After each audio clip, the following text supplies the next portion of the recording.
I swear I don't know why I expected anything different from you. This is completely unacceptable. The words hit me like a sledgehammer to the chest on a Tuesday morning that started like any other. Sloane stood in her pristine kitchen, coffee mug in hand, wearing that navy blazer that made her look like she owned the world. Maybe she thought she did. From now on, I decide when we spend time together. Stop bothering me. She said it like she was handing down the 10 Commandments from Mount Sinai. I just nodded.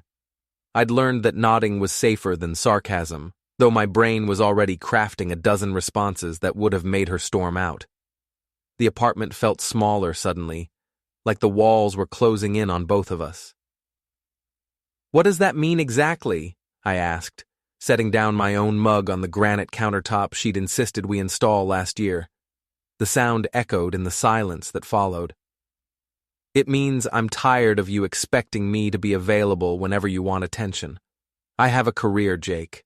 I have responsibilities that matter." Her green eyes held no warmth, just that cold efficiency she used on difficult employees at the tech firm where she worked as an HR manager. "I'm Jake Morrison, 38 years old, and I fix things for a living. Broken pipes, faulty wiring, squeaky hinges, you name it, I can make it work again. I'm also the superintendent for a 12-unit apartment building downtown, which means I deal with complaints, collect rent, and keep Mrs. Cordero happy so she doesn't fire me. It's not glamorous, but it pays the bills and keeps my hands busy. What I couldn't fix, apparently, was whatever had broken between Sloane and me over the past 6 months. "So when do you decide we spend time together?" I asked, genuinely curious about the rules of this new game she was playing. "When I feel like it. When it's convenient for me. When I'm not stressed about work or dealing with other things." She took a sip of her coffee, watching me over the rim like she was studying a particularly interesting specimen. The apartment, her apartment, technically, since she paid most of the rent, felt like a museum suddenly. Everything perfect, everything in its place, including me when she decided she wanted me there. I looked around at the modern furniture, the abstract art she'd chosen, the books arranged by color rather than subject. Nothing here belonged to me except the toolbox in the closet and a few changes of clothes. "Other things," I repeated. "Yes, other things. My social life doesn't revolve around you, Jake. Maybe it's time you found some interests of your own. Before we deeper into this story, I have one small request. Please subscribe, drop a like, comment, and hit that hype button to boost this channel so more people can discover these incredible Reddit stories. That stung because it wasn't entirely unfair. Somewhere along the way, I'd let my world shrink down to work and Sloane. My old boxing buddies rarely heard from me anymore. I'd stopped going to Lou's gym where I used to train. Even my best friend Dez had started making jokes about how whipped I'd become. "Fine," I said, and I meant it. "I'll give you all the space you need." She blinked, clearly not expecting me to agree so easily. "Good. I'm glad we understand each other." "We do," I said, already planning my exit. "Crystal clear." I finished my coffee, grabbed my toolbox, and headed for the door. Sloane was still standing in the kitchen when I left, probably wondering why I hadn't put up more of a fight. The truth was, I was tired of fighting for someone who'd already made up her mind about me. The next 2 weeks passed in blissful silence. I threw myself into work, fixing a persistent leak in Unit 4B, rewiring the ancient electrical panel in the basement, and repainting the lobby. Mrs. Cordero, my 70-year-old boss who owned the building, noticed the difference immediately. "You're working like a man possessed," she said, watching me install new locks on the mailboxes. "Everything okay?" "Never better," I told her, and it wasn't entirely a lie. For the first time in months, I wasn't walking on eggshells, wondering what mood Sloane would be in when I got home. I wasn't home because I didn't have one anymore, just a small studio apartment I'd rented above the building's laundry room. I started going back to Lou's gym in the evenings, working the heavy bag until my shoulders ached and my mind went quiet. Lou Castellano had trained me when I was trying to make something of myself as a boxer 15 years ago. I'd been decent, not great, but decent enough to win some regional matches before reality set in. "Look what the cat dragged in," Lou said the first night I showed up. He was pushing 70, but still looked like he could go 3 rounds with guys half his age. "Thought you'd forgotten about us little people." "Just needed some time away," I said, wrapping my hands. "From the gym or from that fancy woman of yours?" Lou had met Sloane exactly once, at a barbecue last summer. She'd spent the entire time checking her phone and making it clear she'd rather be anywhere else. Lou had taken an instant dislike to her, which should have been a warning sign I was too stupid to heed.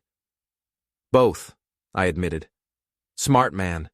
Women like that, they'll suck the life right out of you if you let them." I worked the bag for an hour, feeling muscles I'd forgotten I had. The rhythm was hypnotic: jab, cross, hook, slip, and for the first time in weeks, my mind went quiet. No wondering what Sloane was doing, no analyzing every conversation for hidden meanings, no walking on those damned eggshells. My phone buzzed during the drive back to my new place. A text from Des. "Sloane's been asking about you. Wants to know if you're okay?" I stared at the message for a long moment, then deleted it without responding. If she wanted to know how I was doing, she could ask me herself. But she wouldn't, because that would violate her new rules about when we communicated. The second week of silence brought more texts, forwarded through Des and my other friends. Sloane was apparently concerned about my mental state and whether I was handling things well. The concern felt hollow, like she was going through the motions of caring without actually feeling anything. On Thursday of that second week, she showed up at my work. I was in the basement replacing a section of corroded pipe when Mrs. Cordero's voice echoed down the stairs. "Jake, you have a visitor." I climbed up from the basement, wiping grease off my hands, and found Sloane standing in the lobby like she owned the place. She was wearing a different blazer, charcoal gray this time, and her blonde hair was pulled back in that severe bun she wore for important meetings. Several tenants had found reasons to linger in the lobby, pretending to check their mail while obviously eavesdropping. "We need to talk," she announced, loud enough for everyone to hear. "Do we?" I asked, keeping my voice level. "I thought you were the one who decided when we talked." Her cheeks flushed slightly. "Don't be childish, Jake. I'm concerned about you." "I'm fine. Never been better, actually." I gestured around the lobby. "As you can see, I'm working. You know, that thing people do to pay bills and contribute to society." The dig hit home. Sloane made good money, but she'd never worked with her hands, never fixed anything that was actually broken. Her job involved managing people and policies, shuffling papers and attending meetings that could have been emails. "You've been ignoring me for 2 weeks," she said, her voice rising slightly. "That's not normal behavior." "I've been respecting your boundaries," I corrected. "You said you'd decide when we spend time together. You haven't decided yet, apparently." Mrs. Cordero was watching from behind the front desk, her dark eyes missing nothing. She'd immigrated from El Salvador 40 years ago and built a small real estate empire through hard work and careful observation of human nature. She could read people like books, and right now she was reading Sloane like a particularly unimpressive pamphlet. "This is ridiculous," Sloane said. "You're acting like a child." "I'm acting like a man who listened to what you said and took you at your word. If that's childish, then I guess I don't understand adult relationships." The lobby had gone completely quiet, except for the hum of the ancient air conditioning unit. Even Mrs. Kelly from 3A, who was notorious for her loud opinions about everything, was silent. Sloane looked around, suddenly aware of her audience. "Can we please discuss this privately?" "There's nothing to discuss. You made the rules, I'm following them. I thought you'd be happy." She stared at me for a long moment, and I saw something flicker in her eyes. Surprise, maybe, or the first hint that this wasn't going according to her script. She'd expected me to come crawling back, begging for her attention. Instead, I'd disappeared completely, and now she was the one making the scene in public. She looked smaller up close than she had from across the room the first time I met her. Less polished, less untouchable, and that tiny shift in scale did more to unbalance her than anything I'd said. Her lipstick had smeared at the corner from where she'd been rubbing at her mouth. Her phone was clenched in her hand like a talisman, and the practiced indignation that always sat on her face like a mask was slipping at the edges. For a beat, she tried to recover it, to switch back into outrage mode, to harness the crowd and the gossip the way she always did. People have scripts for humiliation, roles they've written for themselves as victim or martyr, and she'd been counting on mine to hit the right notes. When she spoke, it was quieter, the voice of someone realizing the audience had shifted allegiance. "Fine," she said finally, with the brittle steadiness of someone forcing a smile for a photo they don't want taken. "But this isn't over." There was a threat in it, thin, flinty, and practiced, but also exhaustion. Her shoulders drooped like someone who'd been holding a pose too long. I could see the calculation in her jaw as she considered what to do next. Call a friend, an ex, the right influencer, file the right half-truth to get pity on her side. She was scanning the room for backup, for anyone who could prop up the narrative she'd been selling for months. "It is for me," I said, and turned back toward the basement stairs. The words were short and final on purpose. I'd spent too many nights balancing my anger on the edge of melodrama, and had decided I didn't want one more performance. Walking away felt like a severing, less theatrical than it sounded, and in a strange way, more honest. As I went downstairs, I could feel eyes on my back, the small tremor that comes when other people's stories come unstitched. It had the odd effect of making me lighter, as if leaving the room unclaimed by argument meant I actually reclaimed a piece of myself. I heard her heels clicking across the lobby floor, loud and sharp, the sound of someone still trying to make an exit with dignity. The front door slammed behind her, and the echo chased it like a punctuation mark. In the hush that followed, voices rose, soft, approving murmurs that would be retold later as jokes or commentary over coffee. "About time someone stood up to that one," Mrs. Kelly called from the mailbox area, her voice carrying the kind of small-town moral certainty that was equal parts approval and chiding. She had a way of turning gossip into civic duty. Tonight it was a verdict filed from her own porch. Mrs. Cordero, who had been sweeping the stoop, glanced up, caught my eye, and nodded approvingly. "Some people," she said in her accented English, "they think the world revolves around them. Good to see you remember it doesn't." Her words weren't especially tender, but they landed like a benediction from an unexpected quarter. The neighborhood, at least, seemed to be quietly on my side. That evening, Des called instead of texting. Calling meant urgency, and his voice on the line confirmed it. "Dude, what did you say to Sloane? She's been blowing up my phone all afternoon." I could hear the background noise of his apartment, TV muted likely, or the apartment building settling, and something in his tone made it clear he wasn't calling to gossip. He was calling because friends do that. They call when the air around you thickens with trouble. I didn't say anything. "That's the problem," I told him. "She says you embarrassed her in front of your neighbors," Des continued. There was a slight edge of disbelief there. "You really just walked away?" "She embarrassed herself," I said, picturing the scene as it had played out, the sharp words, the too loud accusations, the way she tried to make the spectacle when the sympathy didn't arrive. "I was working when she showed up uninvited and made a scene. What did she expect?" Des was quiet a moment, listening. He'd known me since the days when our biggest problem was picking the wrong classes sophomore year and debating whether to skip lectures for beer. He could read me in half a sentence. "You sound different," he said finally, a factual observation that sounded like both alarm and praise. "Different how?" "Harder, maybe," I said, because that was the truth. The thing that had softened me, years of trying to be reasonable, of swallowing my instincts for the sake of peace, had started to calcify into something firmer. I wasn't angry the way I'd been before. I was focused, like someone who'd found a tool and learned how to use it. Des was quiet, and I could imagine him picturing the old Jake, the one who would have begged, negotiated, or apologized even when he hadn't done anything wrong. Like the old Jake from before you met her, he said. The old Jake. The label landed like a relic pulled from storage and dusted off. He'd been brash, selfish sometimes, but he hadn't been a pushover.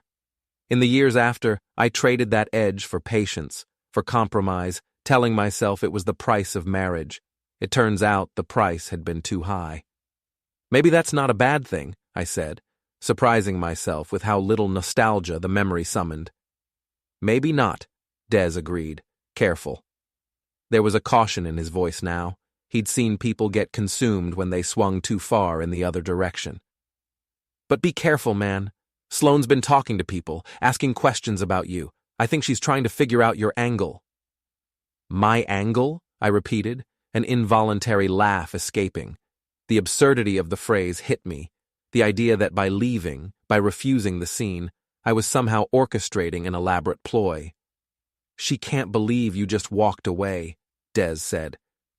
She thinks you're playing some kind of game, trying to manipulate her into wanting you back. I let out a breath that tasted faintly of smoke and relief.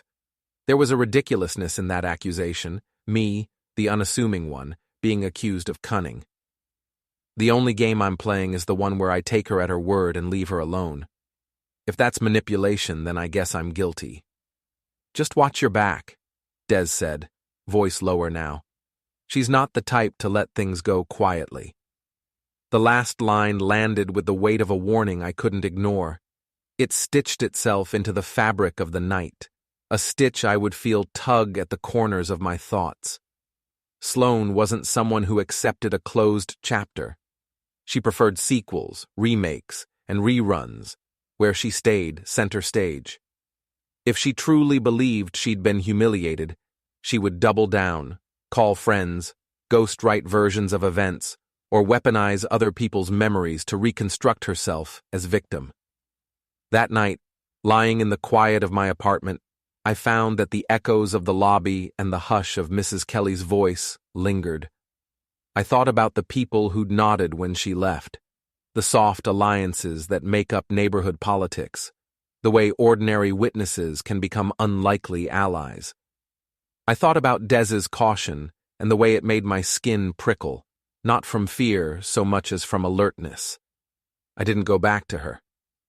I turned off the lights, pulled the blanket up, and let the silence do what silence does best. Settle the dust for a little while. There would be conversations to have, decisions to make, and probably a round of damage control once Sloane assembled her own audience. But for the first time in a long time, the future felt like something I could walk toward instead of a script I had to perform. The next morning I woke with a clear head and a phone full of missed calls. My mailbox had little notes from neighbors, bits of small-town solidarity tucked between grocery coupons and municipal flyers. People I'd barely spoken to before now stopped to say a quick, conspiratorial hello where they'd formerly only offer cordial distance. The world had a way of tilting toward justice in small increments, and tonight the tilt was on my side. I texted Des back, thanking him for the heads-up, and then I started making a plan. Not an elaborate trap, nothing cruel, just practical steps to shore up boundaries and ensure the next encounter wouldn't be a spectacle. If Sloane wanted drama, she could have it. I preferred to keep my dignity intact and let other people see what she chose to show them. And I kept Des's warning in the corner of my mind like a map. Watch the exits, note who lingers, and don't assume apologies mean anything. She's not the type to let things go quietly. He was right about that. Sloane had never been good at losing, and she definitely wasn't good at being ignored. But I'd spent 2 weeks remembering what it felt like to breathe freely, and I wasn't about to give that up just because she'd changed her mind about the rules. The third week brought a new development. Mrs. Cordero called me into her office Friday morning, looking troubled. "Someone called yesterday," she said, settling her considerable bulk behind the desk that had belonged to her late husband. "Asked a lot of questions about you.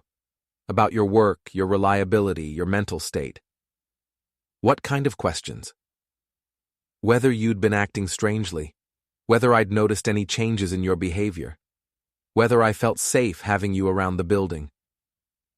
Her expression darkened. "I told them you were one of the best employees I'd ever had, and they could mind their own business." My hands clenched into fists automatically. "Did they give a name?" "Said they were calling on behalf of a concerned friend." "But I know that voice, Jake. It was your woman." "Not my woman anymore," I thought, but I didn't correct her. Instead, I felt something cold and hard settling in my chest. Sloane wasn't content to leave things alone. She was actively trying to sabotage my work, my reputation, my livelihood. "Thank you for backing me up," I said. "You don't need to thank me for telling the truth." Mrs. Cordero studied my face carefully. "But you should know this probably won't be the last call. People like that, they don't give up easy." That weekend, I made a decision that would change everything. I drove to Sloane's apartment, our old apartment, while she was at her weekly yoga class. I still had a key, and technically half the stuff inside belonged to me. But I wasn't there for my belongings. I was there for information. Sloane had always been careless with her laptop, leaving it open on the kitchen counter while she did other things. Her phone was the same way. No password, notifications visible on the lock screen, always buzzing with messages from her friends and coworkers. What I found in her group chat with her girlfriends made my stomach turn. The conversation was titled Girls' Night Out and included Sloane, her best friend Mina, and 3 other women I'd met at various social gatherings. The messages went back months, and they painted a picture of my relationship that I barely recognized. Sloane had been complaining about me for longer than I'd realized, calling me boring and clingy, making jokes about my blue-collar job and lack of ambition. But that wasn't the worst part. The worst part was the detailed discussions of her adventures during girls' nights out. Adventures that apparently included a lot more than drinks and dancing. There were photos, messages about guys they'd met, explicit discussions of hookups and affairs.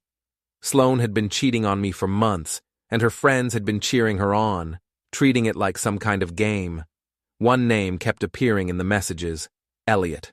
Sloane's friends called him the real estate hottie and made jokes about his Tesla and his gym routine.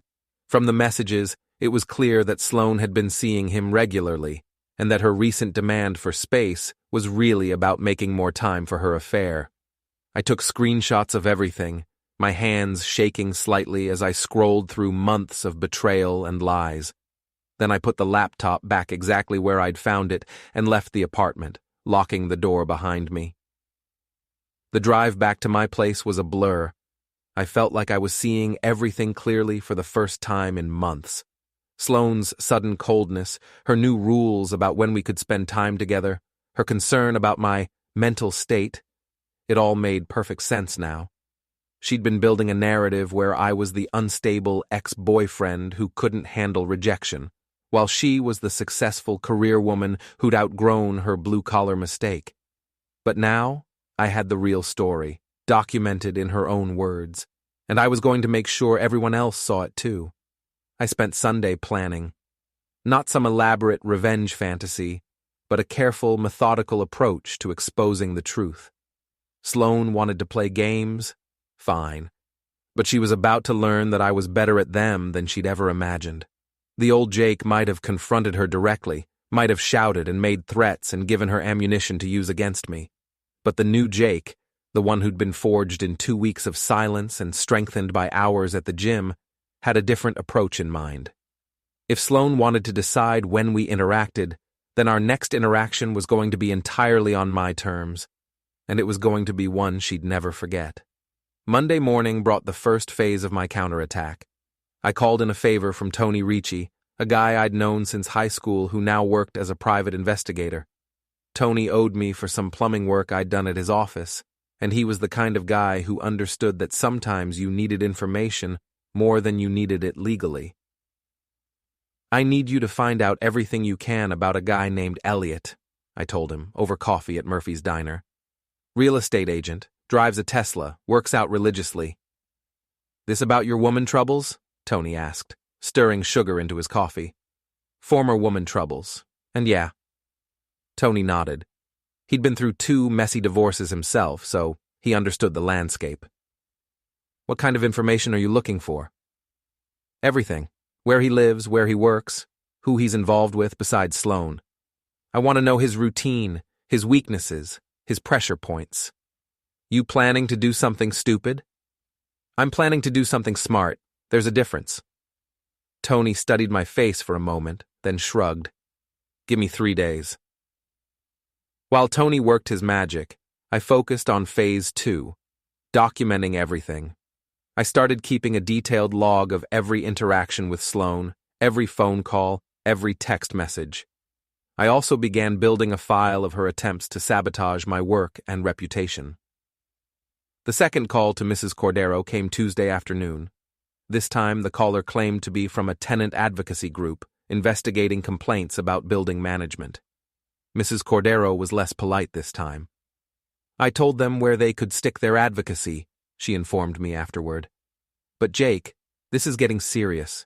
Someone is really trying to cause you trouble. I know, and I'm going to handle it. How? By being smarter than they think I am.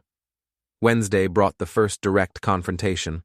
I was replacing a broken window in Unit 2C when my phone buzzed with a text from an unknown number. We need to talk. Meet me at Finnegan's bar tonight at 8. E. Elliot. Somehow he'd gotten my number, probably from Sloane. The fact that he was reaching out directly meant one of 2 things.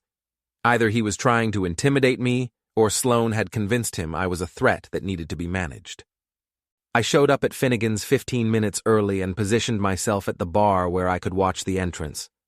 Finnegan's was a working-class joint, the kind of place where guys like me went to drink cheap beer and complain about their jobs. It wasn't Elliot's usual scene, which meant he was trying to meet me on what he thought was my turf. He walked in at exactly 8 o'clock, and I had to admit he was impressive in a generic gym rat kind of way. Tall, broad-shouldered, wearing an expensive suit that probably cost more than I made in a month. His hair was perfectly styled, his teeth were too white, and he moved with the kind of confidence that came from never having been punched in the face. He spotted me immediately and walked over with his hand extended, like we were meeting for a business lunch. Jake Morrison, I'm Elliot Brennan. Thanks for meeting me. I looked at his hand for a moment, then ignored it and took a sip of my beer. What do you want, Elliot? He lowered his hand, his smile flickering slightly. I think we should clear the air about Sloane. What about her? Look, I know this is awkward, but we're both adults here. Sloane and I have been seeing each other, and I think it's time we all acknowledged that and moved forward like civilized people. The casual arrogance of it took my breath away. He was sitting there in his $1,000 suit, telling me that he'd been sleeping with my girlfriend and suggesting we handle it like a business transaction. Civilized people, I repeated. Exactly. No drama, no hard feelings. These things happen, right? People grow apart. They find new connections. It doesn't have to be ugly. I set down my beer and really looked at him. Up close, I could see the signs of careful maintenance, the subtle work around his eyes, the perfect veneers, the spray tan that was just a shade too orange. He was handsome in the way that expensive cars were handsome. Impressive from a distance, but obviously artificial when you got close enough to see the details. How long? I asked. How long what? How long have you been screwing my girlfriend? His smile disappeared entirely. That's a crude way to put it. Answer the question. A few months. But Jake, you have to understand, Sloane was unhappy. She felt trapped, unfulfilled. I didn't pursue her. She came to me. And you were just being a good Samaritan, helping her work through her relationship problems. Something like that. The smile was back, but it looked forced now. Look, I'm trying to be decent about this. Sloane cares about you. She doesn't want to hurt you unnecessarily, but she's made her choice. Has she? Yes, she has. He leaned forward, lowering his voice. She's going to end things with you officially soon. I'm just trying to make the transition easier for everyone involved. I finished my beer and stood up. Elliot tensed slightly, probably remembering that I was bigger than he was and had hands that were scarred from actual work. Thanks for the heads up, I said. Really appreciate you looking out for my feelings like that. So we're good? No problems? Oh, we're going to have problems, I said, putting on my jacket. But not the kind you're expecting. I left him sitting at the bar, probably wondering whether he'd handled things correctly. The truth was, he'd just given me everything I needed to know. Sloane hadn't told him about our 2-week separation or her new rules about contact. As far as Elliot knew, he was the other man breaking up a happy relationship, not the upgrade Sloane was trading up to. That meant Sloane was playing both of us, keeping her options open in case things with Elliot didn't work out. It also meant she hadn't been honest with him about the timeline or the circumstances of our breakup. I could work with that. Thursday morning brought Tony's report, delivered over breakfast at the same diner where we'd met earlier in the week. Your boy Elliot is interesting, Tony said, sliding a manila folder across the table. Real name is Elliot James Brennan, 33 years old, works for Prestige Properties downtown, makes good money, drives a 2022 Tesla Model S, lives in a condo in Harbor Heights. What else? He's engaged. That stopped me cold. Come again? Engaged to a woman named Catherine Walsh. She's a lawyer, works for Morrison, Klein, and Associates. Tony grinned at my expression. Yeah, I thought you'd find that interesting. The engagement was announced in the society pages 6 months ago. Weddings planned for next spring. I stared at the folder, processing this information. Elliot wasn't just cheating with Sloane, he was cheating on his fiancée. And from the timeline, he'd started the affair with Sloane right around the time he'd gotten engaged to Catherine. There's more, Tony continued. Catherine's family has money. Old money. Her father is a federal judge, her mother sits on 6 charity boards. This isn't just a marriage for Elliot, it's a career move. So, if Catherine found out about Sloane, it would ruin him. Professionally, socially, financially. Catherine's not the type to forgive and forget, and her family definitely isn't the type to welcome a cheater into their circle. I opened the folder and studied the photographs Tony had taken. Elliot leaving his office, Elliot at his gym, Elliot having dinner with a stunning brunette who must be Catherine. In every photo, he looked confident, successful, untouchable. What about his routine? Predictable as clockwork. Gym every morning at 6, office by 9, lunch at the same 3 restaurants depending on the day of the week. He meets your ex-girlfriend Tuesday and Thursday evenings, usually at the Riverside Inn. Weekends he spends with the fiancé. Charity events, family dinners, that whole scene. The Riverside Inn? Fancy place out by the marina.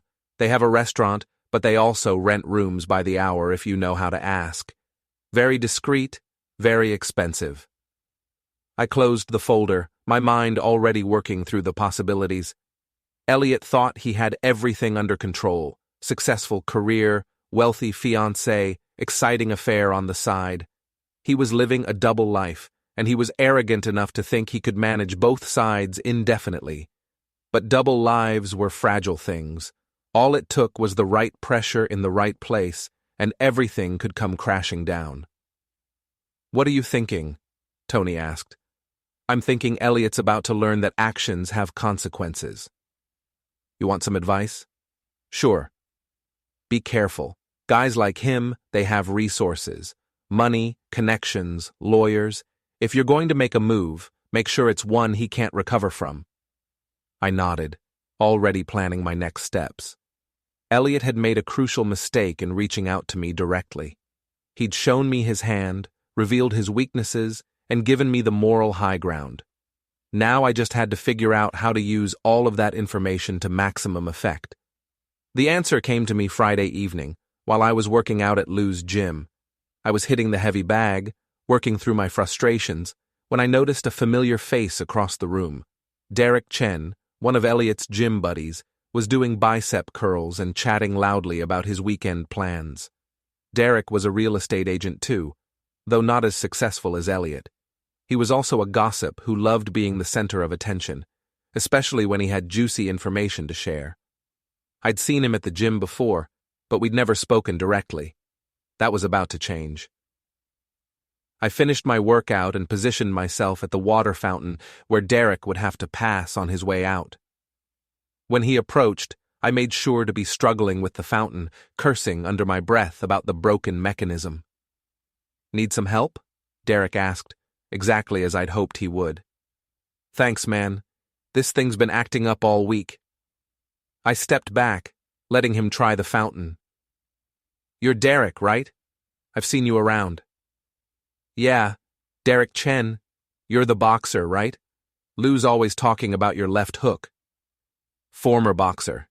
These days I just hit the bag to stay in shape." I paused, as if remembering something.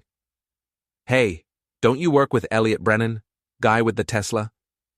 Derek's expression shifted slightly, becoming more guarded. "Yeah, we work for the same company." "Why?" "He approached me the other night, wanted to talk about some personal stuff. Seemed like a decent guy, but I got the feeling there might be more to the story than he was telling me." "What kind of personal stuff?" I lowered my voice, as if sharing a confidence. "Woman troubles. Apparently he's been seeing someone who's involved with someone else, and he wanted to make sure there wouldn't be any problems." Derek's eyes lit up with interest. This was exactly the kind of gossip he lived for. "Really? That doesn't sound like Elliot. He's usually pretty careful about that stuff, especially with the wedding coming up." "Wedding?" "Oh yeah, he's engaged to Catherine Walsh. You know, Judge Walsh's daughter. Big society wedding planned for next spring." I made sure to look surprised. "No kidding? He didn't mention a fiancé. That's interesting." Derek's eyebrows climbed, the same small, greedy movement he'd always made when someone handed him a whiff of fresh news. He was practically vibrating with curiosity now, one elbow on the counter and his coffee forgotten. "What did he tell you exactly?" I let the silence hang for a beat longer than necessary, savoring how the seed of a rumor always looked at first. Small, improbable, ready to be shaped. Just that he'd been seeing this woman for a few months, and that she was going to leave her boyfriend for him. "But if he's engaged..." I shrugged in that casual, dismissive way we use when we're giving someone room to make the leap. Let them fill in the blanks. Derek's face shifted as he threaded the pieces together. He was already mentally composing the version he'd trot out at the office on Monday, the sort of juicy, selective narrative that spread through open-plan spaces like a cold. "That's weird. Catherine's been planning this wedding for months. She's got venues booked, caterers lined up, the whole 9 yards. If Elliot's having an affair..." His voice trailed off, and I could picture his mind working the angles. Who to tell first? Who would be hurt most? Who might be useful as an ally when the fallout started? "Hey, maybe I misunderstood," I added quickly, the false note of concern smooth as oil. "I don't want to cause any trouble for the guy." But you could have seen the way Derek's shoulders squared. Once he had a story, he couldn't resist the pull to amplify it. No, this is important," he said. "Catherine's a friend of mine. She deserves to know if her fiancé is cheating on her." "If you say so. But maybe keep my name out of it? I don't need the drama." I flattened my voice, trying to sound reluctant where I was not, letting him believe he was doing me a favor by sparing me the credit. It always made the rumor move faster, less ownership, more traction. Of course. Thanks for telling me, man. Catherine's going to owe you a huge favor, even if she never knows it." He clapped me on the shoulder in that conspiratorial, knowing way, already picturing the moral high ground. I left the gym feeling satisfied in that peculiar way you feel after setting a plan in motion.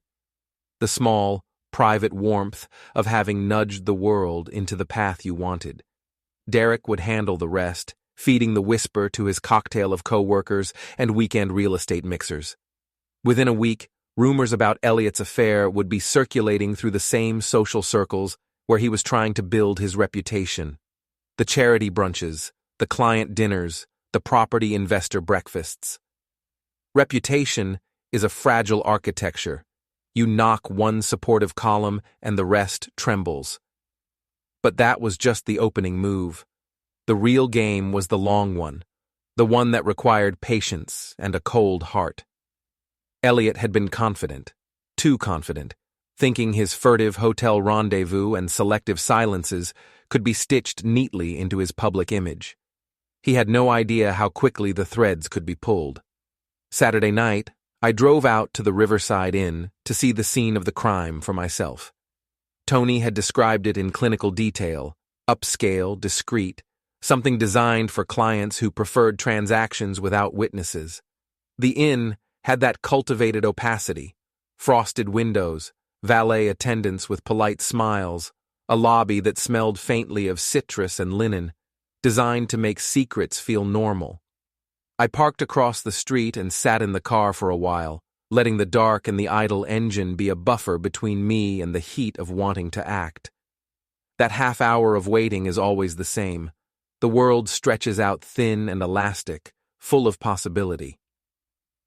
At 7:30, Elliot's Tesla rolled in, moving like a black arrow to the valet.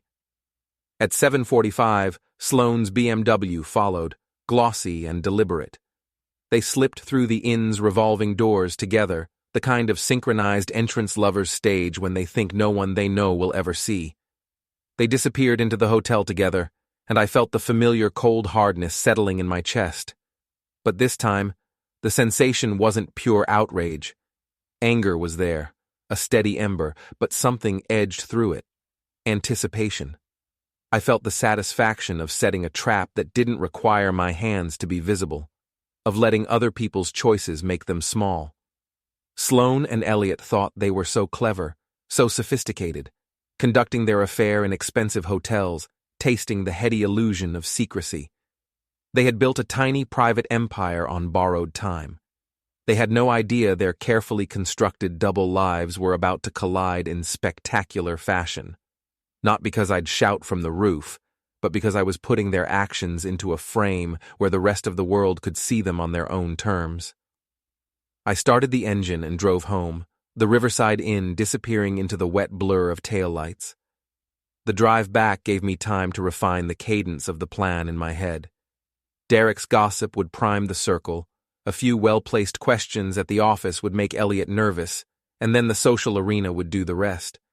The old Jake would have confronted them in the hotel lobby and made a scene, obvious and brash. He'd have given them ammo to frame him as the jealous fool. The new Jake, if I was that man now, wasn't interested in a scene. He wanted outcome, slow and inevitable, with witnesses who would later insist it had all come out on its own. Let them destroy themselves. I'd only flick the match. The first crack in Elliot's perfect facade appeared Monday morning, just as I'd hoped, courtesy of Derek's big mouth and the real estate community's love of a juicy scandal. Tony called me at 10 a.m. with an update that made something like a smile tug at my mouth for the first time in weeks. "Your plan worked," he said, voice low and pleased. Elliot showed up at the office this morning to find 3 different people asking him about his mystery woman. By lunch, half of Prestige Properties was buzzing about whether Catherine Walsh knew her fiancé was stepping out on her. How's he handling it? Not well. My contact at the office says he spent most of the morning making phone calls, trying to figure out where the rumors started. He's paranoid and angry, which means he's going to make mistakes. Perfect. A rattled opponent was a vulnerable opponent, and Elliot was about to discover just how vulnerable he really was. The second crack came Tuesday evening when Sloane called me for the first time since her dramatic appearance at my workplace. "We need to talk," she said, without preamble. "Do we? I thought you decided when we talked." "Don't be petty, Jake. This is serious." "What's serious?" "Someone's been spreading rumors about me, about us. I think it might be affecting my work. I leaned back in my chair, savoring the moment. What kind of rumors? People are saying I'm having an affair, that I'm cheating on you with someone from work. Are you? The silence stretched out for nearly 10 seconds. When Sloane finally spoke, her voice was tight with barely controlled anger. That's not the point. The point is that someone is trying to damage my reputation, and I think it might be one of your friends. My friends barely know you exist anymore, and frankly, most of them never liked you anyway. This isn't a joke, Jake. My boss called me into her office today. Someone sent her screenshots of private conversations, taken out of context, that make it look like I'm involved in inappropriate workplace relationships. My heart rate picked up. Someone else was playing the game, using the same tactics I'd been planning. But who? Screenshots of what conversations? Group chats with my friends. Personal stuff that nobody else should have access to. How would someone get access to your private messages? Another long pause. I don't know, but you're the only one who knows my passwords, who's been in my apartment recently. The accusation hung in the air between us. Sloane was fishing, trying to figure out if I was behind her sudden problems. The smart thing would be to deny everything, to act surprised and concerned. Instead, I decided to twist the knife a little deeper. When was I in your apartment recently? You still have a key. You could have come by any time. I could have. But why would I want screenshots of your group chats? What could possibly be in there that would interest me? Nothing. That's why this is so frustrating. Someone is trying to make something out of nothing. Or maybe, I said carefully, someone finally saw what was really in those chats and decided other people should know about it too. What's that supposed to mean? It means maybe you should be more careful about what you put in writing, Sloane. And maybe you should think about whether the people you trust with your secrets are actually trustworthy. I hung up before she could respond, leaving her to wonder whether I was behind her problems or just taking satisfaction in them. The truth was somewhere in between. I hadn't leaked the screenshots yet, but I definitely had them, and I was absolutely taking satisfaction in watching her carefully constructed world start to crumble. But if I wasn't the one who'd sent the screenshots to her boss, then who was? And what was their agenda? The answer came Wednesday afternoon, in the form of an unexpected visitor at my workplace. I was fixing a clogged drain in the basement when Mrs. Cordero called down that someone wanted to see me. I climbed upstairs to find a woman in her late 30s waiting in the lobby, attractive, well-dressed, with the kind of predatory smile that immediately put me on guard. Jake Morrison? I'm Mina Rodriguez. I think we need to talk. Mina. Sloane's best friend, the ringleader of the group chat, the one who'd been encouraging Sloane's affair from the beginning. What was she doing here? About what? About Sloane, Elliot, and the mess they've made of their lives. I think we might be able to help each other. I studied her face, looking for the angle. Mina was smart, ambitious, and completely ruthless. I'd learned that much from the group chat messages. She didn't do anything without a reason, and she definitely didn't approach people like me unless she wanted something specific. I'm listening. Not here. Too many ears. Meet me at Caffeine Dreams on 5th Street in an hour. Come alone. She left without waiting for an answer, clicking across the lobby in her expensive heels like she owned the place. Mrs. Cordero watched her go with obvious distaste. That one's trouble, she said. I can smell it from here. Yeah, I agreed. But sometimes trouble is exactly what you need. Caffeine Dreams was one of those trendy coffee shops that charged $5 for drinks that used to cost 50 cents. Mina was already there when I arrived, sitting in a corner booth with a laptop open in front of her and a complicated-looking drink at her elbow. Thanks for coming, she said as I sat down across from her. I wasn't sure you would. I'm curious. What does Sloane's best friend want with me? Former best friend, and I want the same thing you do, to watch Sloane and Elliot get what they deserve. That was unexpected. I thought you were encouraging the affair. I was, but things change. Mina closed her laptop and leaned forward. How much do you know about Sloane's work situation? She's an HR manager at some tech company. Makes decent money, thinks she's more important than she actually is. She's an HR manager who's been having an affair with her direct supervisor for the past year. A married supervisor with 3 kids and a wife who happens to be the daughter of the company's biggest client. I stared at her. Elliot? No, not Elliot. Elliot's the side piece, the upgrade she was planning to trade up to once she figured out how to leverage her position at work. Mina smiled, and it wasn't a pleasant expression. Sloane's been playing a much bigger game than you realize, Jake, and she's been using information I gave her to do it. What kind of information? The kind that could ruin careers, destroy marriages, and land people in prison. I work in social media management for several companies, including Sloane's. I have access to employee communications, personal information, financial records. Sloane's been using that access to blackmail her way up the corporate ladder. The pieces were starting to come together, and I didn't like the picture they were forming. And you helped her. I helped her because I thought we were partners. I thought when she made it to the top, she'd bring me with her. Mina's expression darkened. Instead, she's been setting me up to take the fall if anything goes wrong. I found out last week that she's been documenting our conversations, building a file that makes it look like I was the mastermind and she was just following my lead. So you decided to strike first. I decided to cut my losses and minimize the damage. Sloane's going down, Jake. The question is how many people she takes with her and whether we're going to be among them. I leaned back in my chair, processing this information.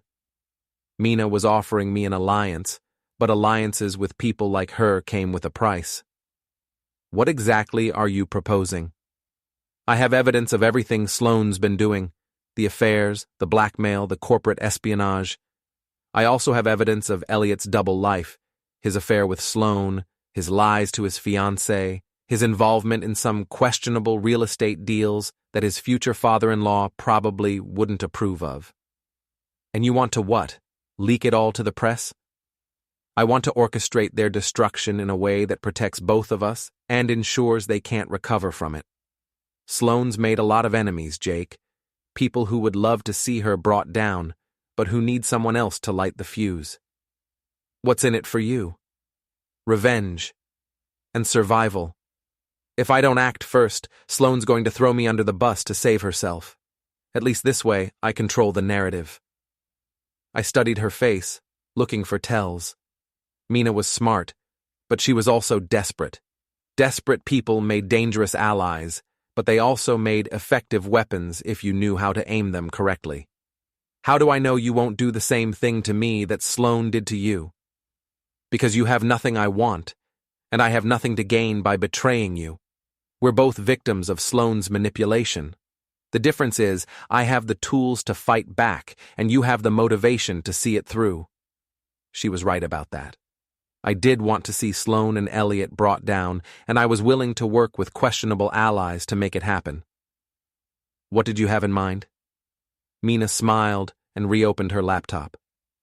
I'm going to show you exactly how deep this rabbit hole goes, and then we're going to decide how much of it we want to drag into the light.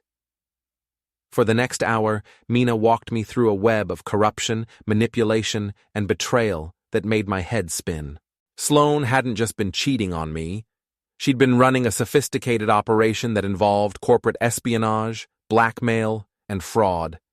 She'd been using her position in HR to access confidential information, then selling that information to competitors and using it to manipulate her way up the corporate hierarchy. Elliot wasn't just her affair partner. He was her business partner, using insider information from Sloane to manipulate real estate deals and defraud his clients. His engagement to Catherine Walsh wasn't just about social climbing. It was about gaining access to her father's judicial connections and her family's political influence.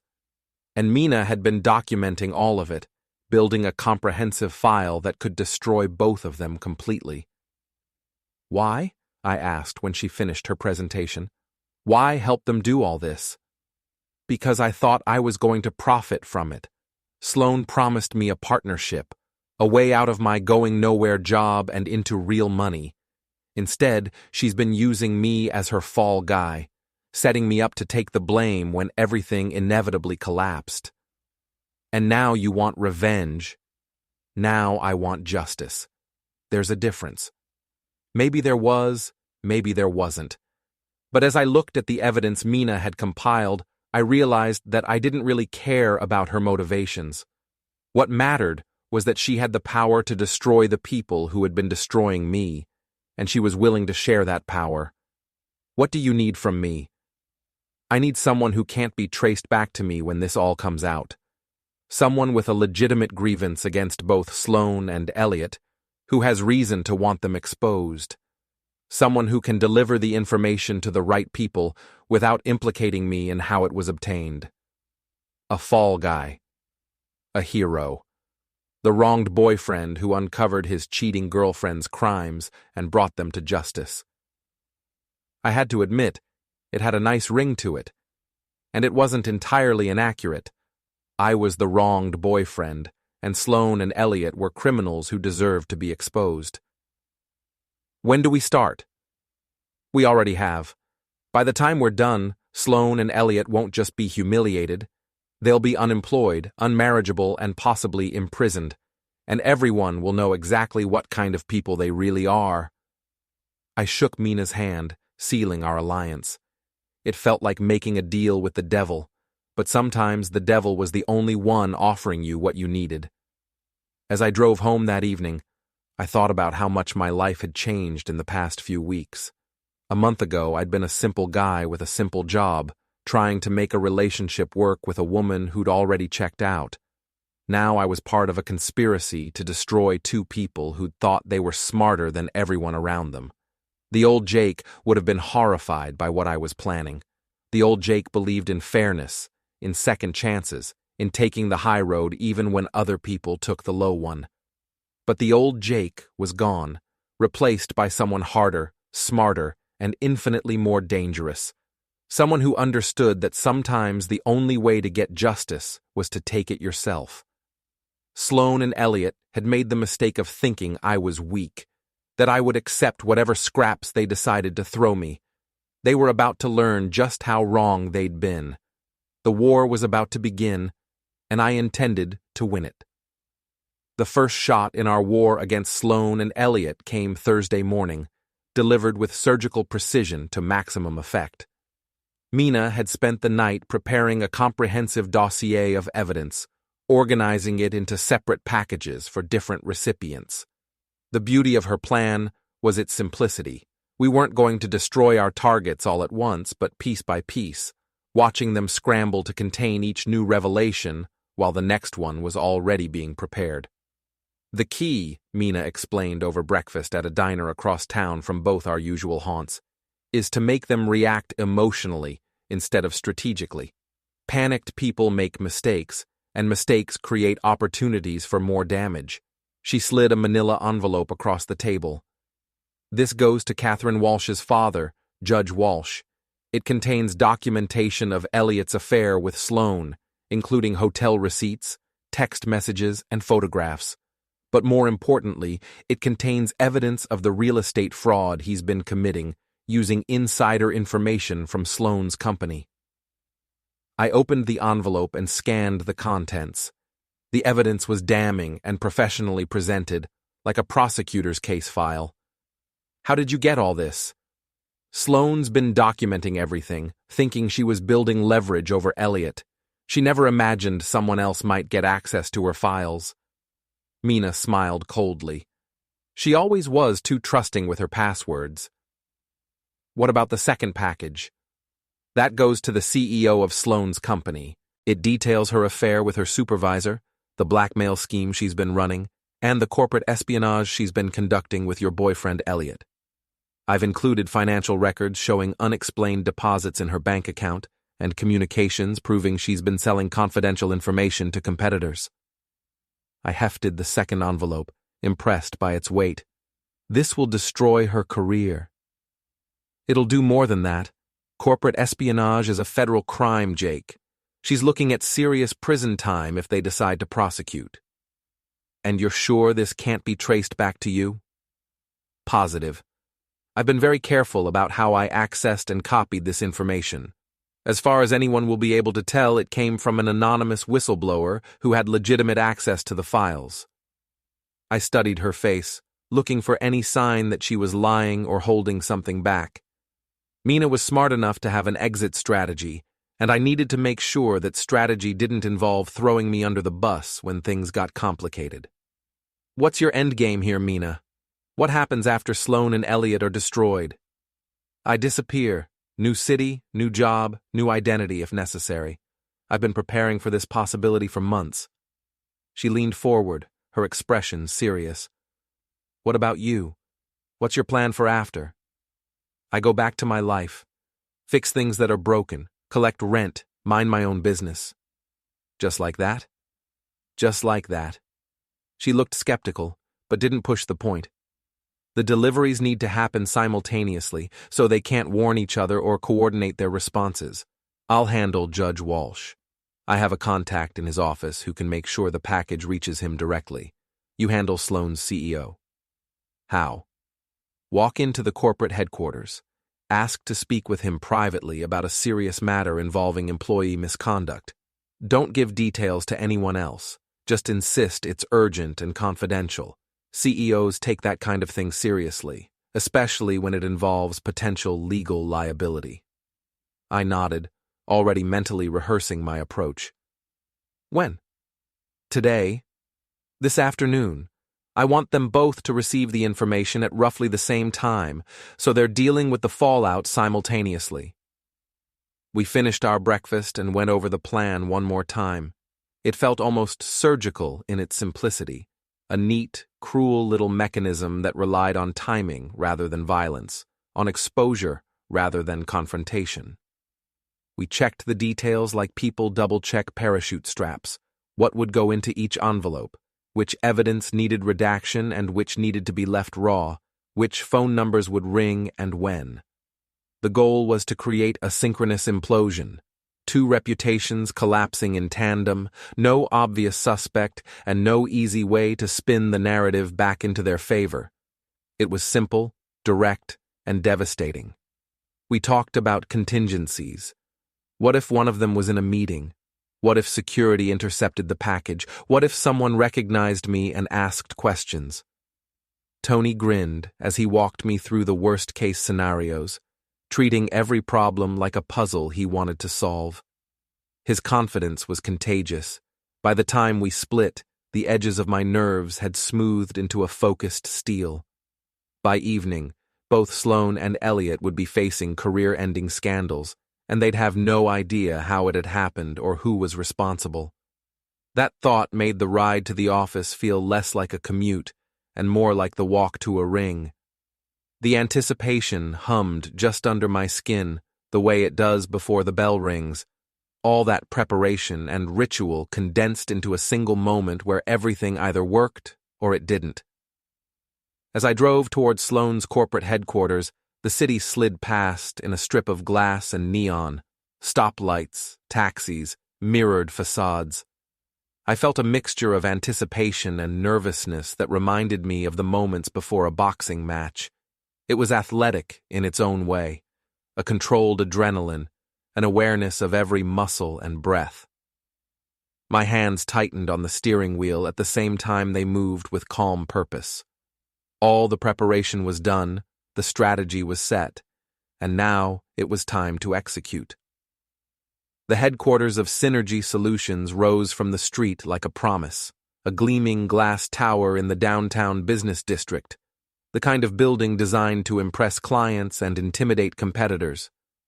The kind of place where every surface polished itself for Instagram, where the lighting had been engineered to flatter and the art on the walls had been picked to suggest taste without effort.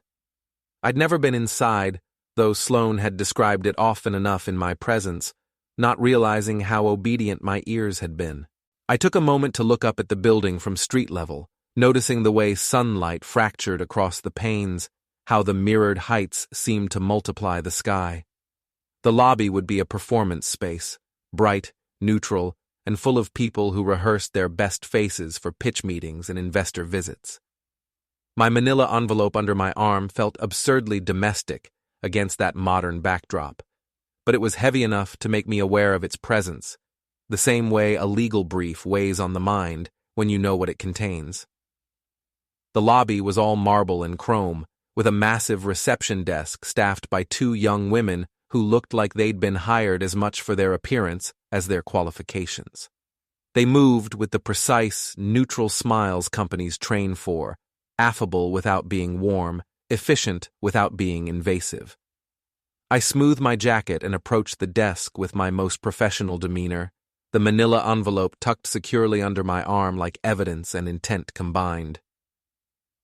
"I need to speak with Mr. Harrison about an urgent matter involving employee misconduct," I told the receptionist, using the CEO's name that Mina had provided. I kept my tone steady, deliberately unflappable. In these places, anyone who sounded frazzled is dismissed. Anyone who sounded calm tends to be listened to. "Do you have an appointment?" the receptionist asked, fingers already hovering over a keyboard. "No, but this involves potential criminal activity and legal liability for the company. I think he'll want to see this information immediately." I let the words settle. They carried weight in the right corridors. The magic words, criminal activity and legal liability, had the desired effect. The receptionist's expression shifted from polite dismissal to concerned attention, micro-expressions flipping like pages. There was a brief intake of air, the kind that happens when someone realizes the day has suddenly acquired gravity.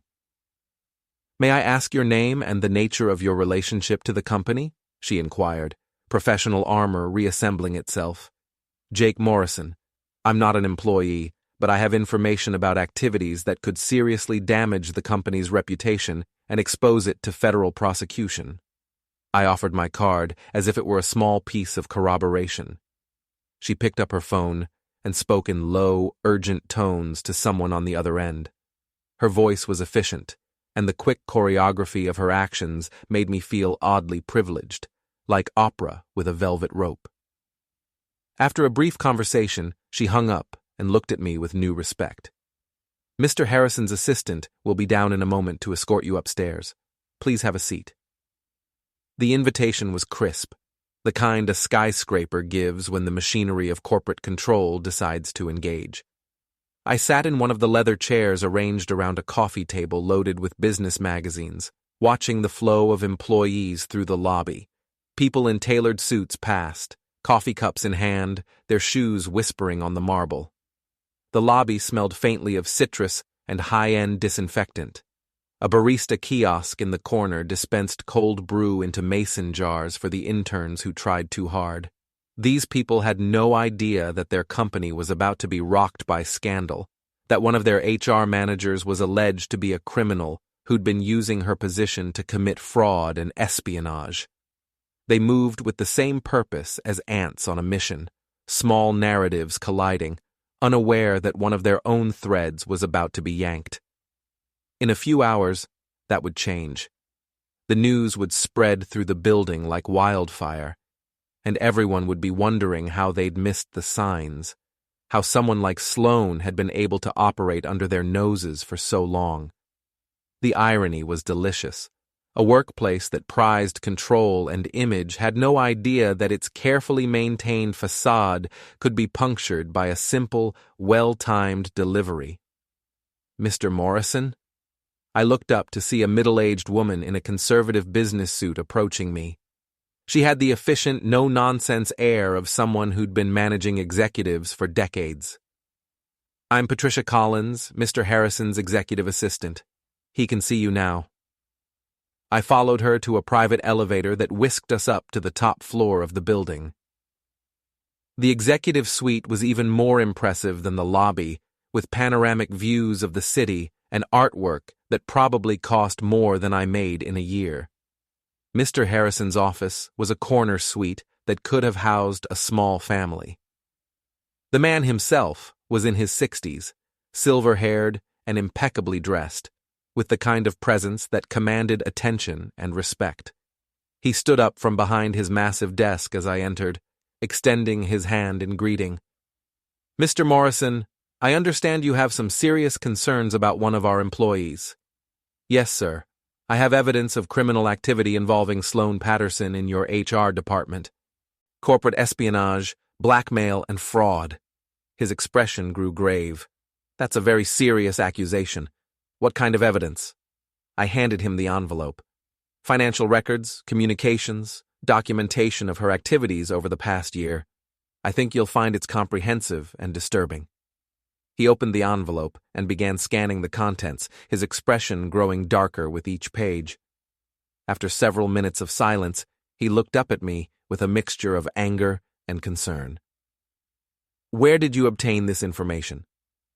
"I'd prefer not to say, but I can assure you it was obtained legally and that it's authentic. I think you'll find that Ms. Patterson has been using her position to access confidential information and sell it to your competitors, while also conducting blackmail operations against other employees." "And your relationship to Ms. Patterson?" "Personal. We were involved romantically until recently, when I discovered the extent of her activities." He nodded, understanding the implications. A disgruntled ex-boyfriend might have motivation to fabricate evidence, but the documentation in the envelope was too detailed and comprehensive to be fake. "This is going to require a full investigation," he said finally. "If these allegations are true, we'll need to involve law enforcement and potentially the federal authorities." "I understand. I just felt you had a right to know what was happening in your company." "You did the right thing, Mr. Morrison. This kind of activity could have destroyed us if it had continued unchecked." I left the building feeling satisfied with my performance. Harrison had taken the evidence seriously, and by now his legal team was probably already reviewing the documents and planning their response. Sloane's career was effectively over, and criminal charges were almost certainly going to follow. My phone buzzed with a text from Mina. "Package delivered. Judge Walsh is reviewing the evidence now. How did your meeting go?" "Mission accomplished," I texted back. "The CEO is taking it very seriously." "Excellent. Phase 1 complete. Now we wait for the reactions." I didn't have to wait long. My phone rang at 4:30 p.m., Sloane's name appearing on the screen. I let it go to voicemail, then listened to the message she left. "Jake, I don't know what you've done, but you need to call me immediately. This is serious, and it's going to affect both of us if we don't handle it correctly." Her voice was tight with panic, which meant the investigation was already underway. I deleted the message without calling her back. The second call came an hour later, this time from a number I didn't recognize. "This is Elliot Brennan. I think we need to talk." "Do we? Someone's been spreading lies about me, and I have reason to believe you might be involved." "What kind of lies?" "You know what kind, and you know what the consequences could be if this gets out of hand." There was a threatening edge to his voice that hadn't been there during our first meeting. Elliot was scared, and scared people often became dangerous. "I don't know what you're talking about, Elliot, but if someone's spreading lies about you, maybe you should examine your own behavior and figure out why those lies are so believable." "This isn't a game, Morrison. There are people involved here who don't appreciate being embarrassed, and they have ways of dealing with people who cause problems." "Is that a threat?" "It's friendly advice. Back off before this situation gets out of hand for everyone involved." I hung up on him, but his words stayed with me. Elliot was right about one thing. There were powerful people involved in this situation, and they weren't going to be happy about being dragged into a public scandal. Judge Walsh, in particular, was not someone you wanted as an enemy, but it was too late to back down now, even if I'd wanted to. The wheels were already in motion, and Sloane and Elliot were about to discover that their carefully constructed house of cards was collapsing around them. My phone buzzed with another text from Mina. "Emergency meeting. Murphy's Diner, 8 p.m. We have a problem."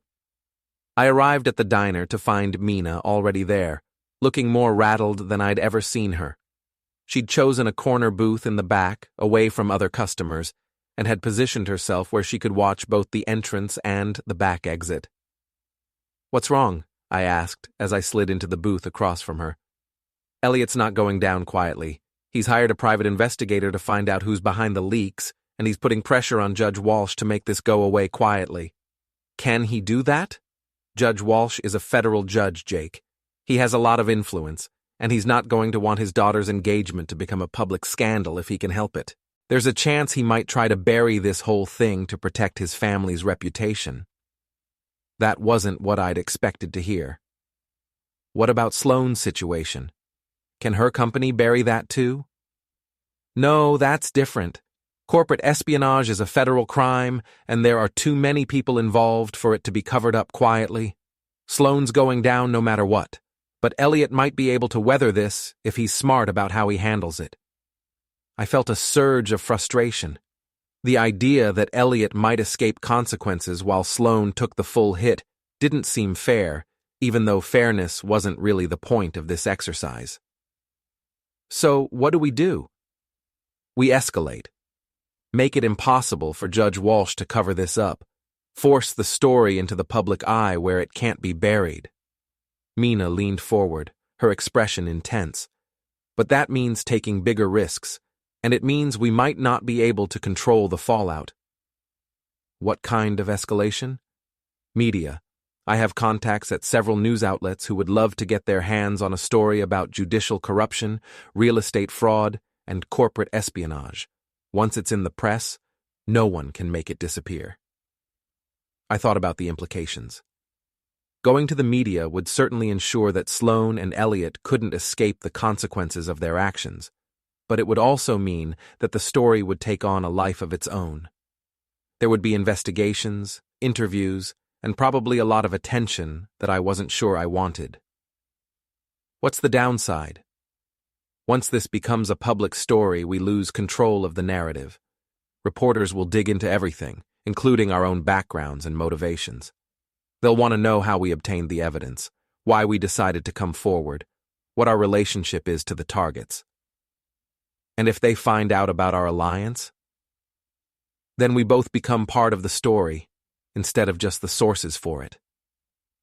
I weighed the risks and benefits, thinking about what I really wanted from this situation.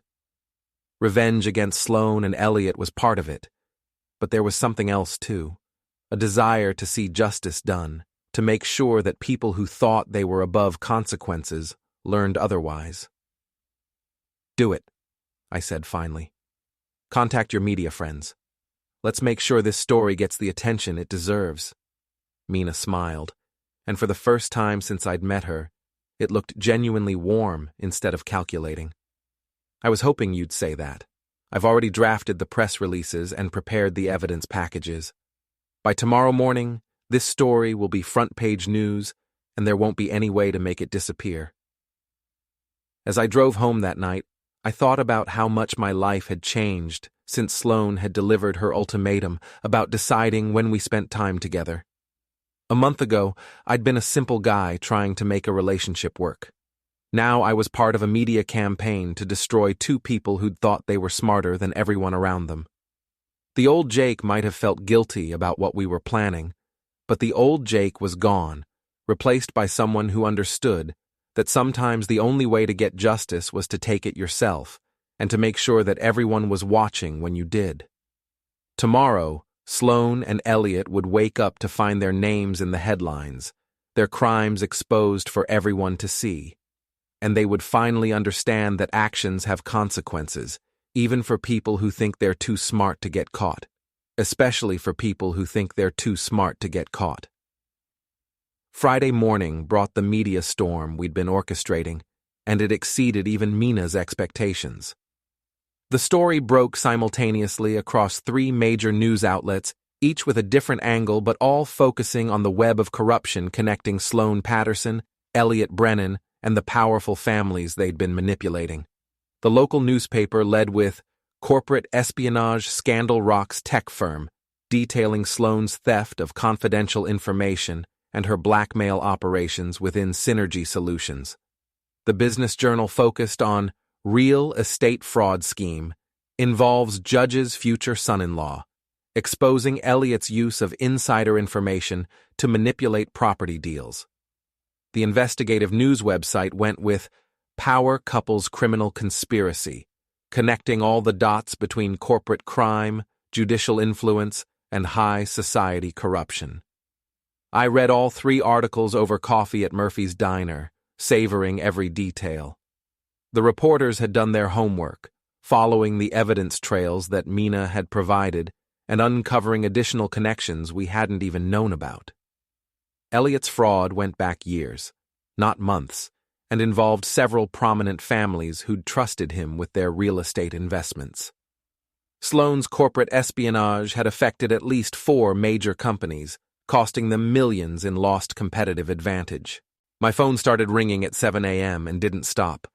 Reporters wanted interviews, lawyers wanted statements, and former friends wanted explanations. I ignored them all, following Mina's advice to stay silent and let the story develop on its own momentum. The first crack in the target's composure came at 9:30, when Sloane called from what sounded like a moving car. "Jake, please, you have to help me. They're saying I'm a criminal, that I stole company secrets. You know me. You know I would never do anything like that." Her voice was shaking, and I could hear traffic noise in the background.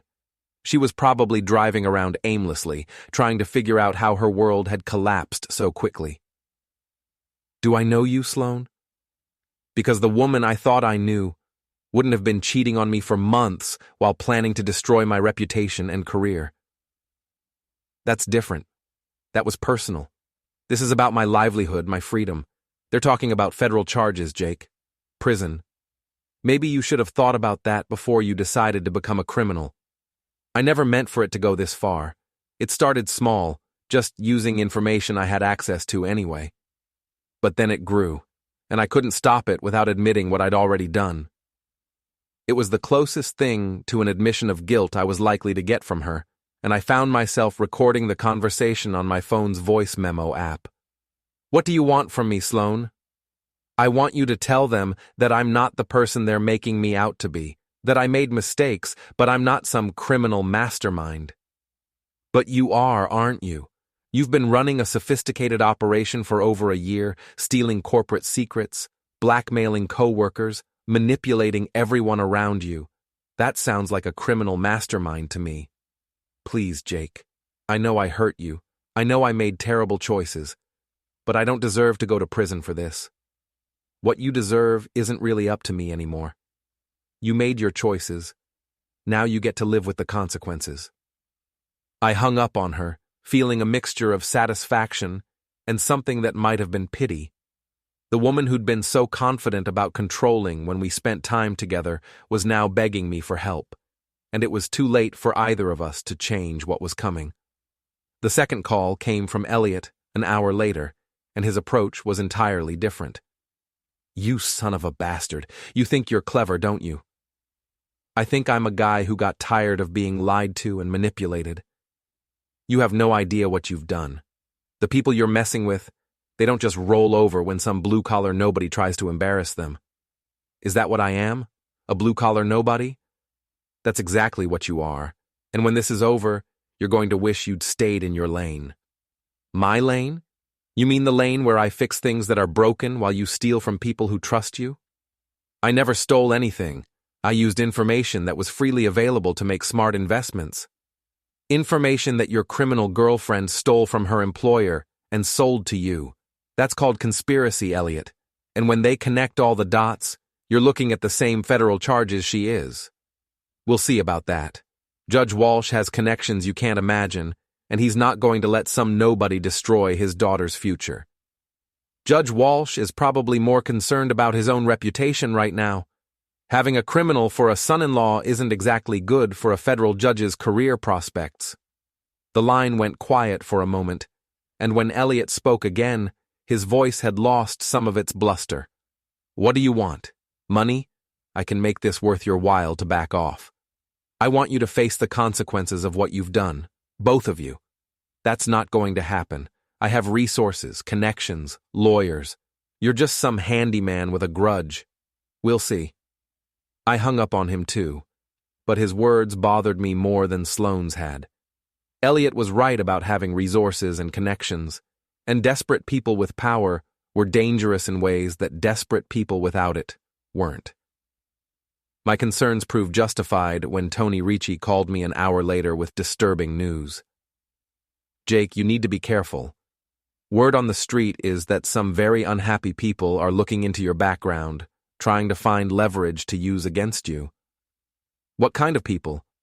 The kind who work for Judge Walsh and don't like seeing their boss's family embarrassed in the newspapers. They're asking questions about your finances, your work history, your personal life, looking for anything they can use to discredit you or make you back down. Let them look. I haven't done anything wrong. That's not the point. These people are professionals at making problems disappear, and right now, you're a problem.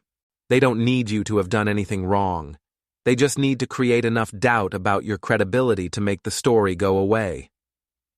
I thought about this, weighing the risks.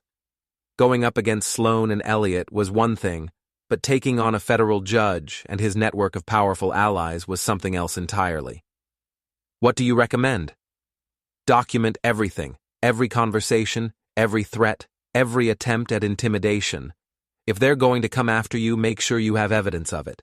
And consider getting a lawyer, someone who specializes in whistleblower protection. I'm not technically a whistleblower. You are now. You exposed criminal activity, and you're facing retaliation for it. That's textbook whistleblower territory. After Tony's call, I spent the afternoon following his advice, documenting every interaction I'd had with Sloane, Elliot, and their associates. I also researched lawyers who specialized in protecting people who'd exposed corruption and made appointments with 3 of them for the following week. But the most important call came at 4 p.m. from Mina. "We have a problem," she said, without preamble. "Elliot's fighting back and he's playing dirty." "How dirty?" "He's claiming that you and I conspired to frame him and Sloane, that we fabricated evidence to get revenge for personal grievances. He's hired a PR firm to spin the story, and they're already planting articles questioning the authenticity of the documents we provided." My stomach dropped. Can they make that stick? Not if we stay ahead of them, but we need to go public with our side of the story before they control the narrative. What does that mean? It means you need to do interviews, Jake. Tell your story to the media. Explain how you discovered what Sloane and Elliot were doing. Make yourself the sympathetic victim instead of the vengeful ex-boyfriend. The idea of going on television, of having my face and name associated with this scandal, made me uncomfortable. I'd been content to work behind the scenes, letting the evidence speak for itself. I don't know if that's a good idea. It's not a good idea, it's a necessary idea. If we don't control this story, Elliot and his powerful friends will. And once they do that, everything we've accomplished will be undone. She was right, and I knew it. The evidence was solid, but evidence could be questioned, discredited, or buried if the right people applied enough pressure. Personal testimony was harder to dismiss, especially if it came from someone who appeared credible and sympathetic. What kind of interviews? I've arranged for you to appear on Channel 7's Evening News tonight, and on the morning talk show tomorrow.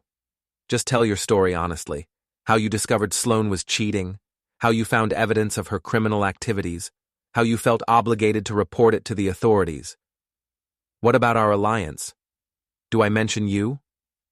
Only if they ask directly. And if they do, just say that I was another victim of Sloane's manipulation who came forward with additional evidence. That evening, I found myself in a television studio for the first time in my life, facing a reporter who'd built her career on exposing corruption and holding powerful people accountable. Sandra Chen was in her 40s, professionally dressed, with the kind of direct gaze that made you feel like she could see through any attempt at deception. Mr. Morrison, thank you for joining us tonight. You've been at the center of a major corruption scandal involving corporate espionage and real estate fraud. Can you tell us how this all began? I took a deep breath and launched into the story, starting with Sloane's ultimatum about controlling when we spent time together and ending with my decision to report her criminal activities to the authorities. I kept it simple, factual, and focused on the evidence rather than my personal feelings. Some people are saying that you fabricated this evidence to get revenge on your ex-girlfriend. How do you respond to that? The evidence speaks for itself. Financial records, communications, documentation of criminal activity going back over a year. I didn't create any of that. I just found it and reported it to the appropriate authorities. What was your motivation for coming forward? At first, it was personal. I felt betrayed and wanted to understand what had really been happening in our relationship. But once I saw the scope of what Sloane and Elliot were doing, it became about more than just my hurt feelings. They were stealing from companies, defrauding clients, manipulating people who trusted them. That's not something you can just ignore. Are you concerned about retaliation from the powerful people involved in this scandal? I'm concerned about doing the right thing. If powerful people are more interested in covering up crimes than preventing them, that says more about them than it does about me. The interview lasted 20 minutes, and I felt good about how it had gone. I'd come across as calm, credible, and motivated by principle rather than revenge. More importantly, I'd gotten my version of the story on the record before Elliot's spin doctors could muddy the waters. But as I drove home from the studio, I couldn't shake the feeling that I'd just painted a target on my back. Going public meant giving up any pretense of anonymity, and it meant that everyone involved in this scandal now knew exactly who I was and where to find me. My phone buzzed with a text from an unknown number. Saw you on TV tonight. Nice performance. Hope you're prepared for what comes next. I deleted the message, but I kept the phone number. If Judge Walsh's people were going to threaten me, I wanted documentation of every attempt. The war was escalating, and I was no longer fighting from the shadows. But sometimes, the only way to win a war was to step into the light and dare your enemies to take their best shot. Tomorrow would bring new challenges, new threats, and new opportunities to expose the truth. I was ready for all of them. Saturday morning brought the kind of media attention I'd never experienced and never wanted to experience again. My interview had apparently struck a nerve because by 7 a.m., there were 3 news vans parked outside my building and reporters trying to convince Mrs. Cordero to let them into the lobby. They've been here since 6, she told me when I called down to the front desk. Asking questions about you, wanting to know what kind of person you are, whether you've ever caused trouble before. What did you tell them? I told them you're the best employee I've ever had and they should mind their own business. But Jake, this is getting out of hand. Some of my other tenants are complaining about the noise and the disruption. I looked out my window and saw the circus that had assembled on the street below. Reporters, cameramen, curious neighbors, and what looked like a few protesters holding signs I couldn't read from this distance.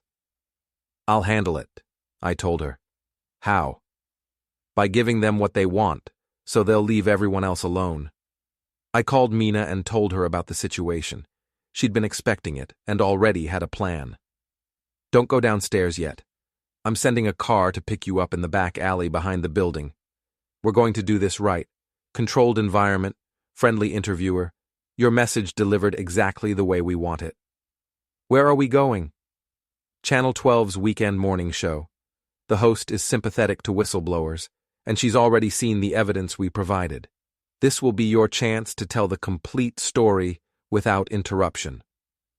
An hour later, I was sitting across from Jennifer Walsh, no relation to the judge, despite the shared surname, in a television studio that felt more like a living room than a news set.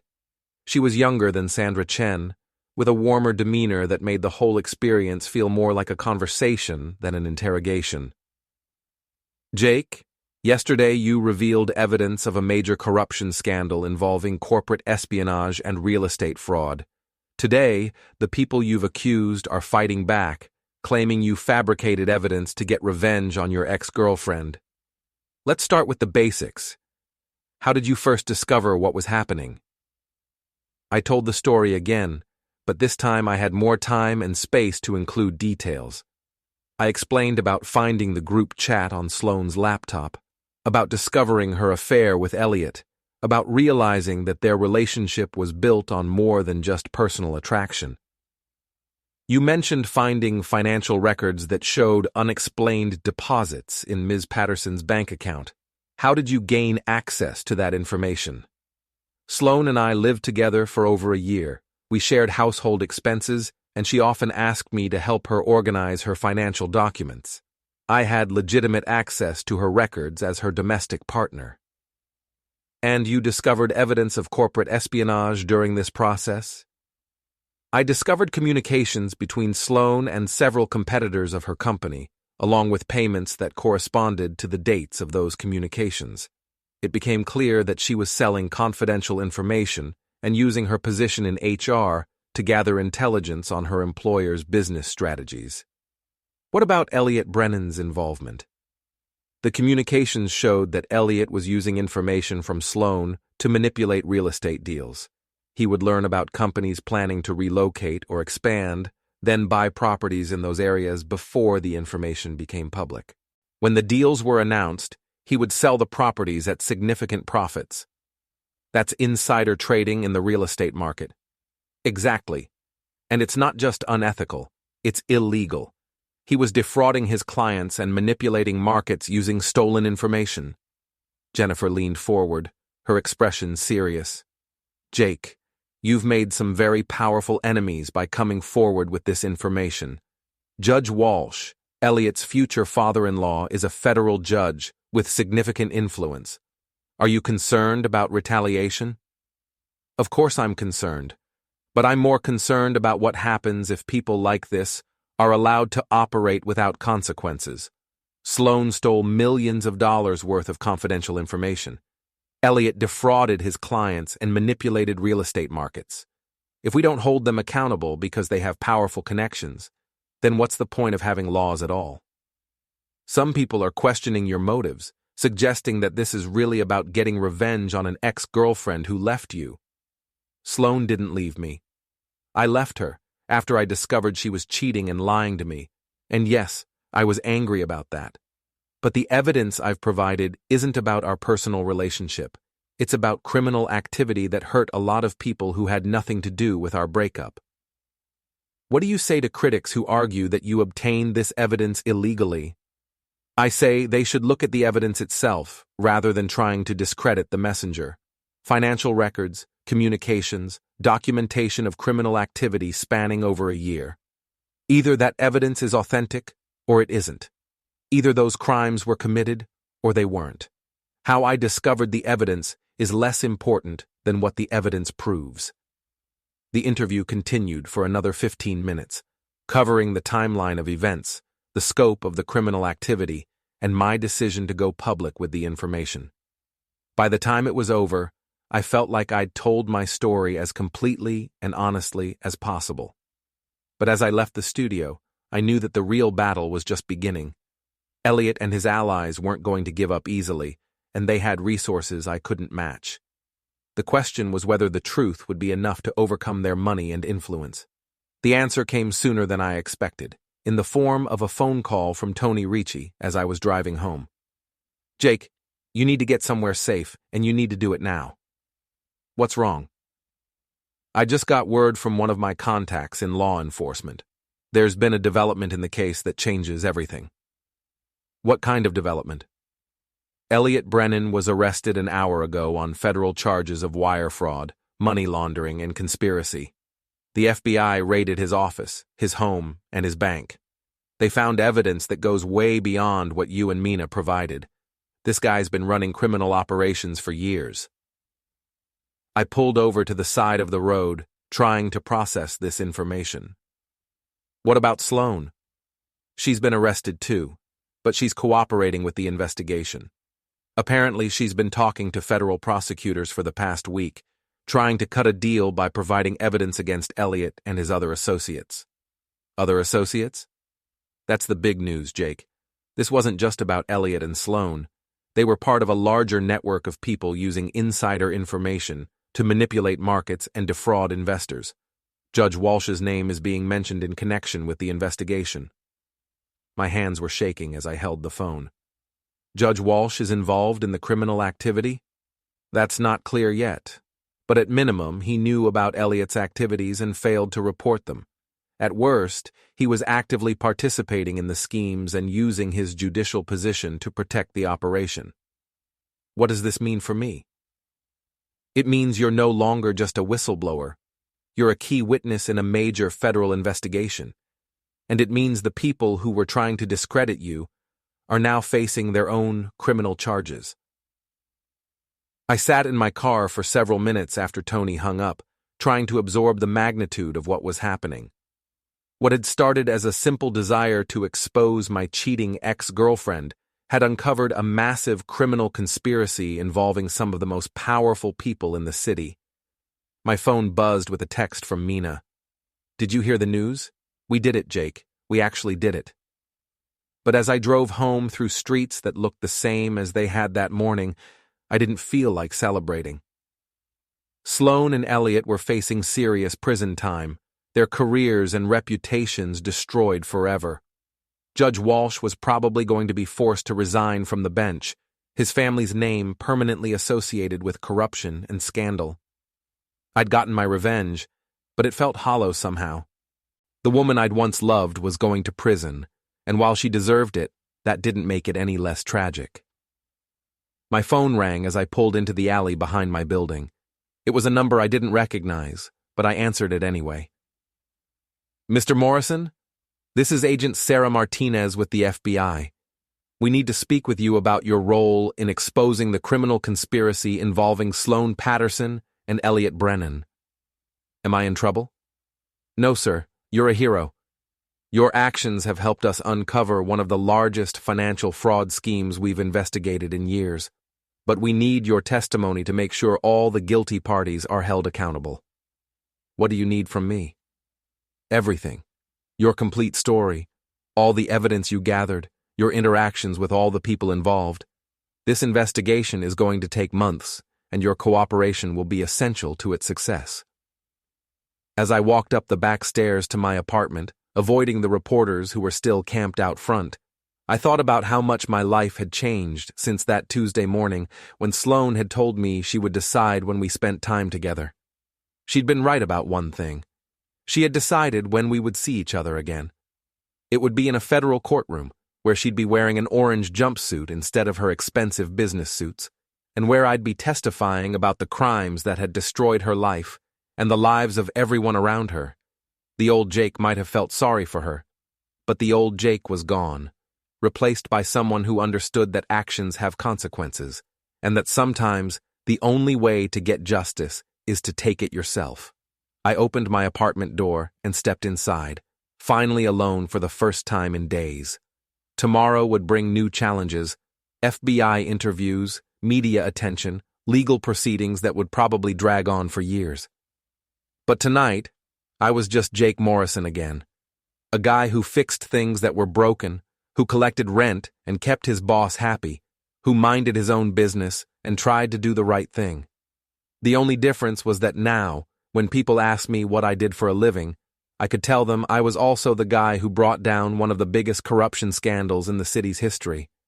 And unlike Sloane, I would never have to wonder when I'd see the consequences of my actions.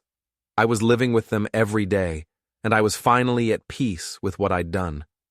The war was over, and I had won. But more importantly, justice had won, and that was worth more than any personal revenge could ever be.